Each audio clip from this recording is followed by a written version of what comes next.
আমার মনে হয় যে কানাডা আয়ারল্যান্ডের ম্যাচটা নিয়ে কিন্তু বেশ একটা আসলে আয়ারল্যান্ডকে কিছুটা হলেও তো একটু প্রাধান্য দেওয়া হচ্ছিল খেলার অভিজ্ঞতার দিক থেকে চিন্তা করে হোক, এবং কানাডা একেবারেই নতুন, কিন্তু সেখানে কিন্তু কানাডা আরেকবার নিজেকে প্রমাণ করে দিল। কি বলতে চান ভাই আজকের খেলাটা নিয়ে? কানাডা কিন্তু একেবারে নতুন না, ইউএসএ একেবারে নতুন, বাট টুডেজ ম্যাচ আয়ারল্যান্ড অবশ্যই ফেভারিট ছিল। আয়ারল্যান্ড বেশ কিছু বছর ধরেই আমার মনে হয় যে they were a threat for big sides.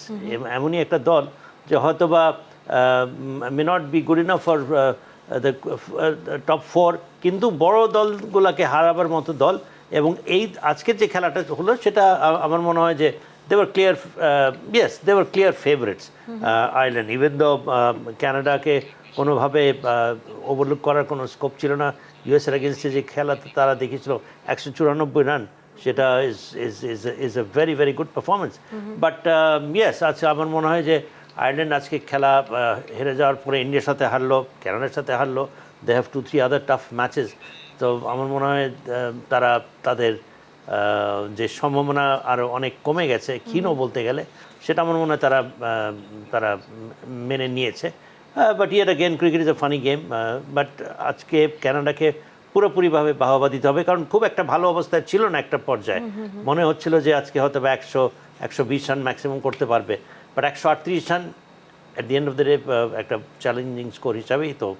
না, ওদের বোলিং সাইডটা ভালো, মার্ক এডের আছে ওদের, অ্যান্ড দেন সে ভালো বোলিং করেছে। তো আয়ারল্যান্ড, অ্যাজ রাইটলি সেড, অনেক এক্সপিরিয়েন্স দল, কিন্তু আজকে যে ক্যানাডার এগেনস্টে এভাবে হারবে এটা অ্যাকচুয়ালি আশা করার মতো না। বাট আমার মনে হয় যে এই বড় দলগুলা পরে এই দলগুলা নিজেকে এস্টাবলিশ করার একটা তাগিদ তারা থাকবে। অ্যান্ড আমার মনে হয় ইউএসএ অ্যান্ড কানাডা এদেরকে কৃতিত্ব আরও বেশি দিতে হবে। I don't feel agree with me, because তুমি দেখো নেদারল্যান্ডস, স্কটল্যান্ড, আয়ারল্যান্ড, এরা কিন্তু প্রায় কিন্তু ইংলিশ কাউন্টি ক্রিকেট খেলে। এরা কিন্তু টাফার কন্ডিশনসে আগেনস্ট টাফার অপোজিশন কিন্তু রেগুলার খেলে, যেটা বাংলাদেশও কিন্তু করে না, সেই সুযোগটা নাই। নামিবিয়ার অনেক প্লেয়ার সাউথ আফ্রিকার ক্রিকেট খেলে। So they are playing regularly against better opposition, যে জন্য বড় ইভেন্ট আসলে তারা কিন্তু ভালো পারফর্ম করে। If you notice, USA Canada কিন্তু কেবলমাত্র শুরু করছে, ইউএসএ কানাডা কিন্তু সেই সুযোগটা নাই বড় বড় দল কিংবা বড় স্টেজে খেলার, কাউন্টি ক্রিকেট কিংবা ওয়েস্ট ইন্ডিজ ক্রিকেট বা অস্ট্রেলিয়ান ক্রিকেট।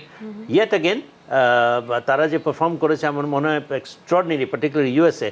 কানাডা হয়তো বা they will try and improve the performance. আজকে আয়ারল্যান্ড হারালেও আমার মনে হয় যে ইউএসএ এবং কানাডার মধ্যে ভালো খেলা হয়েছে, বাট আমার মনে হয় তারপরেও ডিফারেন্স রয়ে গেছে বিটুইন কানাডা অ্যান্ড ইউএসএ।